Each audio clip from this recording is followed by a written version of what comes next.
Hey guys, it's Elise. Welcome back to my channel, or welcome if you're new. Hey, it's me.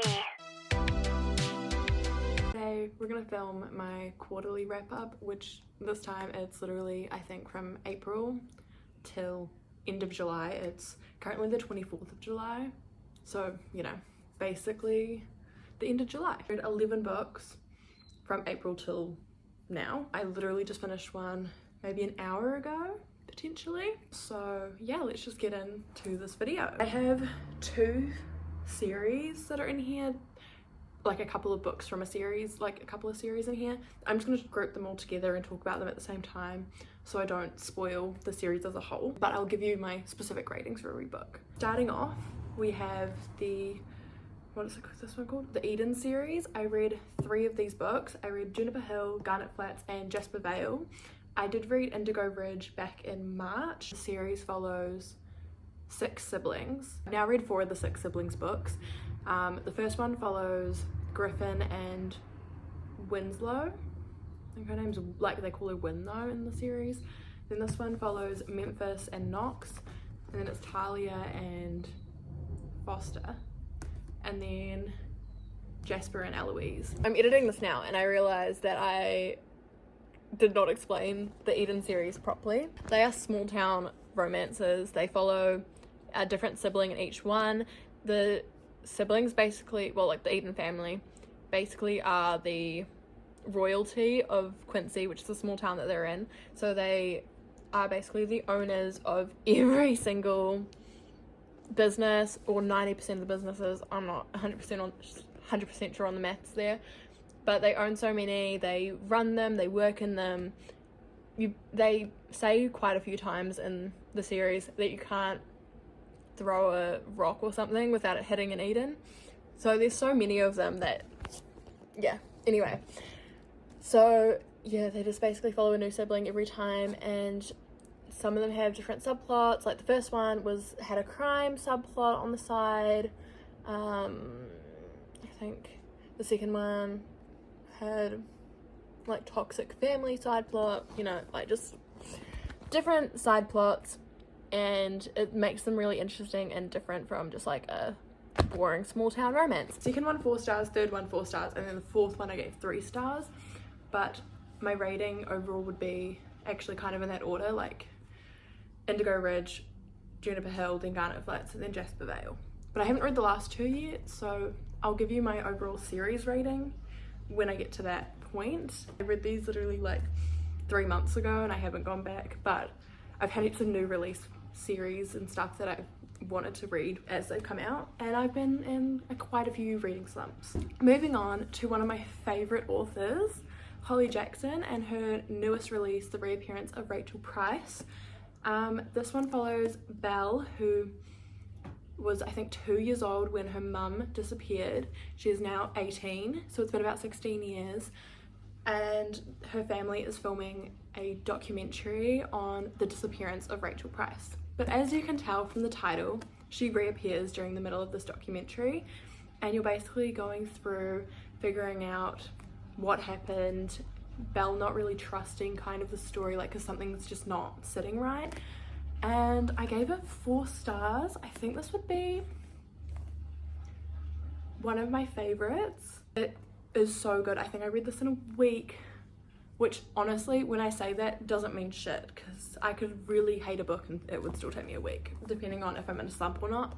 But this was just, it was really good, and it was very fast paced. The end did kind of drag a little bit, but when you got to like, I think like maybe the last 50 pages, it was just like I couldn't put it down. So yeah, I gave this one 4 stars, and I would definitely recommend reading any one of Holly Jackson's books, because even though I do have my least favorites, I still would reread them and would recommend every single one of her books, because they're just really fast paced and keep you kind of on your toes. Next, I read Wild Love by Elsie Silver. This one follows Rosalie and Forbes.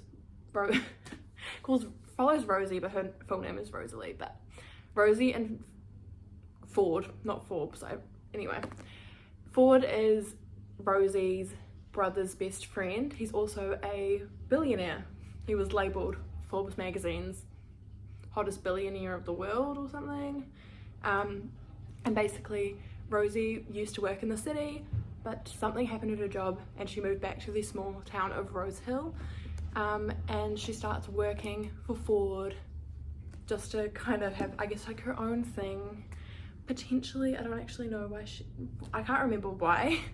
But yeah, she starts working for Ford, and then obviously it's a romance, they spark up a little bit of something going on there.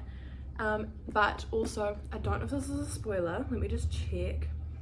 But also it does happen in the first, yeah, it's on the back as well. In the first couple chapters, Ford finds out that he is a biological father of this, I think she's 12-year-old girl. She claims to be his daughter, and you see that relationship as well. So it's like single dad trope, workplace romance, brother's best friend. It's overall just like really good, and I'm super excited for her newest release, Wild Eyes, that's gonna come out, I think it's September. Yeah, I'm so excited. I've almost read every single one of Elsie Silver's books that are released to date, but by the end of the year I should have read every single one.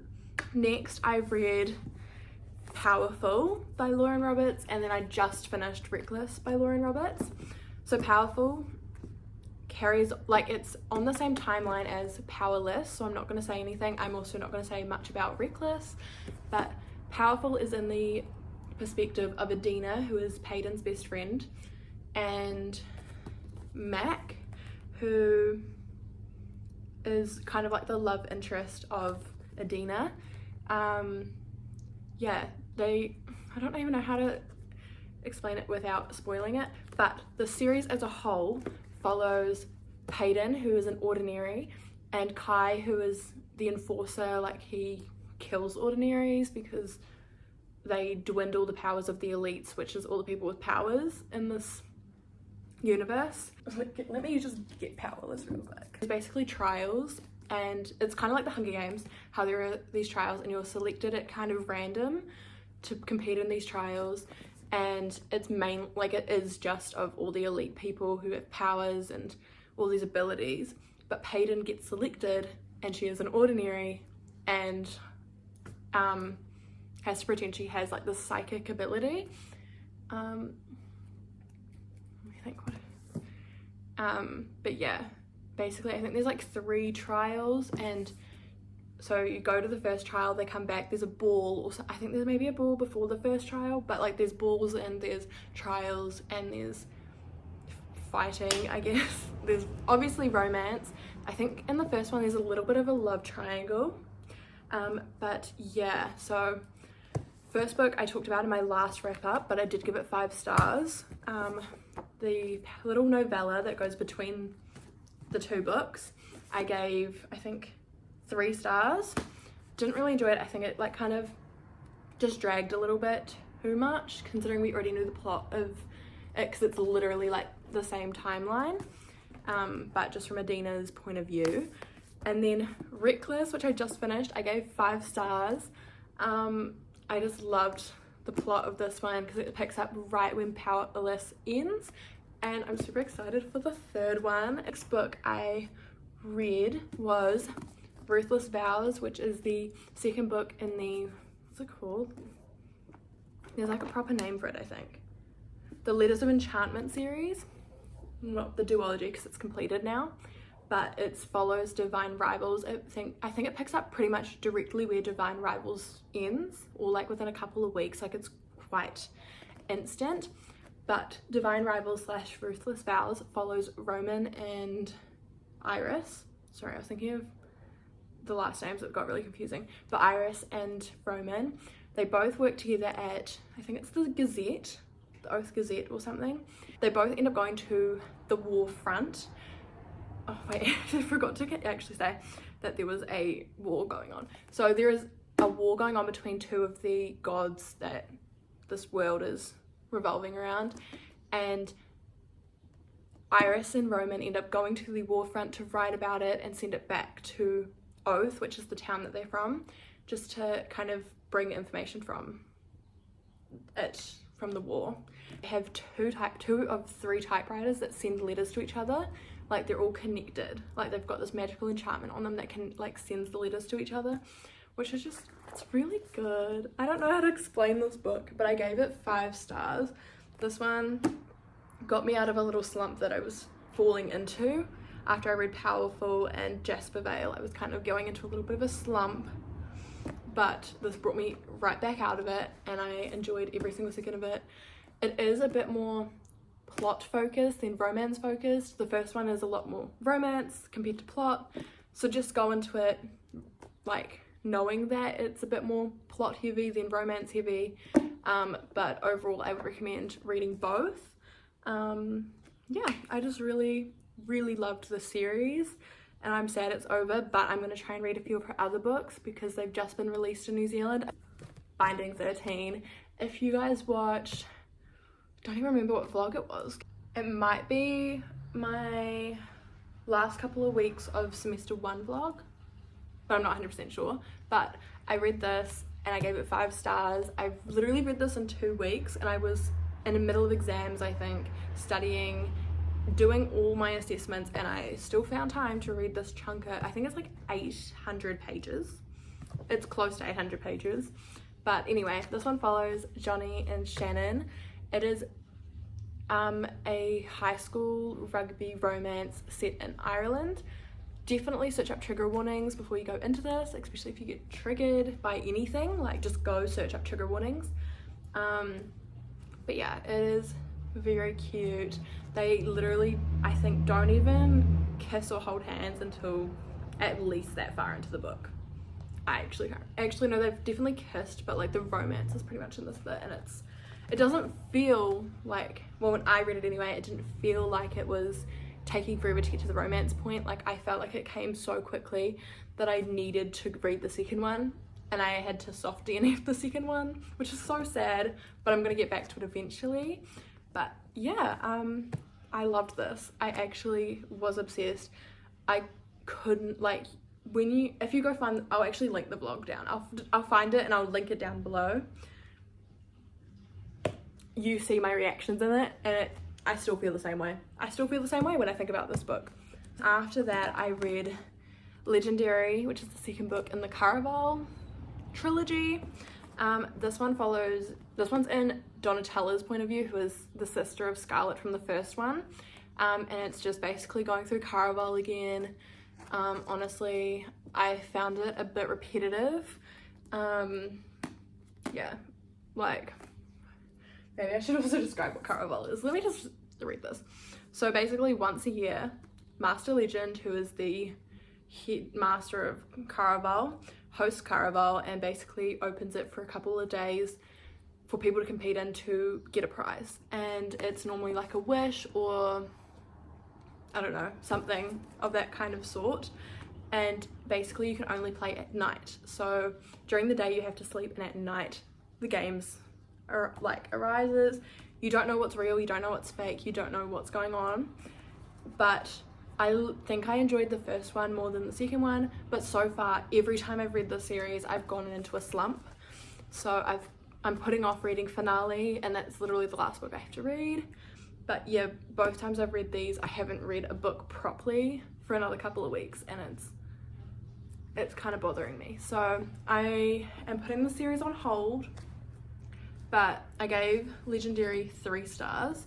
If you want to know what I rated any other books, actually I could just keep talking about them. So Caraval, I rated this 4 stars. So I did enjoy this a bit more than I enjoyed Legendary.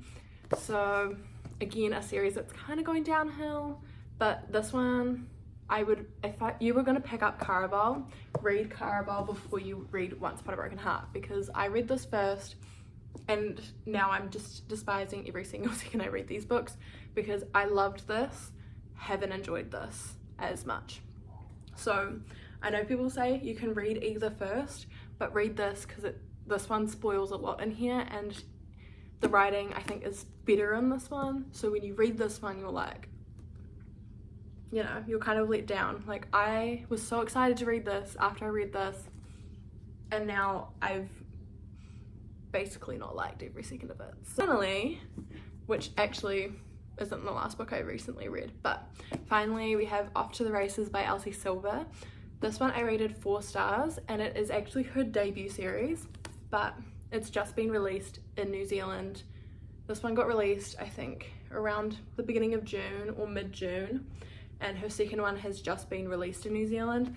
So I'm slowly reading it as it comes out, which is why I said by the end of the year I should have read all of her books that have been released so far. But this one is her debut. It follows a bunch of couples in Ruby Creek, and it's called the Gold Rush Ranch series. This one follows Vaughn and Billy. Vaughn is like the owner of the ranch, and he runs everything to do with the ranch. He's a rich boy, stereotypical, and Billy is like down to earth, kind of doesn't like the rich people because of something that literally happens. I think it's in the prologue. Basically, Billy is hired on this ranch to become the head horse trainer on the ranch, and she becomes the main trainer for this one horse that no one likes. It's like he's really standoffish, doesn't like people, doesn't like anything, but somehow she brings him down enough to be able to ride in a competition. And yeah, I don't know how to explain it, but I gave this one 4 stars. I really enjoyed it. Not my favorite by her, but still a really enjoyable read. Would recommend it. I'm actually about to read a photo finish which follows Violet Eden, who is the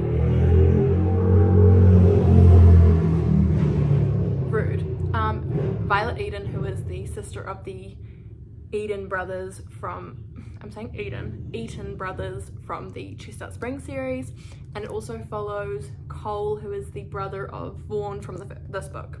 So I'm super excited to read that. I haven't picked it up yet, but it is literally ready for me to read once I finish filming this video.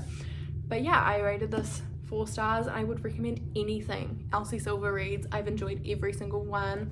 I do have my favorites, I do have my least favorites. If you want a whole ranking video on Elsie Silver books, and like I guess like my opinions on how to read her series, let me know. But I will probably do that maybe next year when the series is completely released and half, I think, of her new series is released. Thank you so much for watching this video. I hope you guys enjoyed it, and I will see you guys hopefully next week for another one. I do have a couple vlogs lined up, but yeah, thank you so much for watching this video, and I will see you guys all in the next one.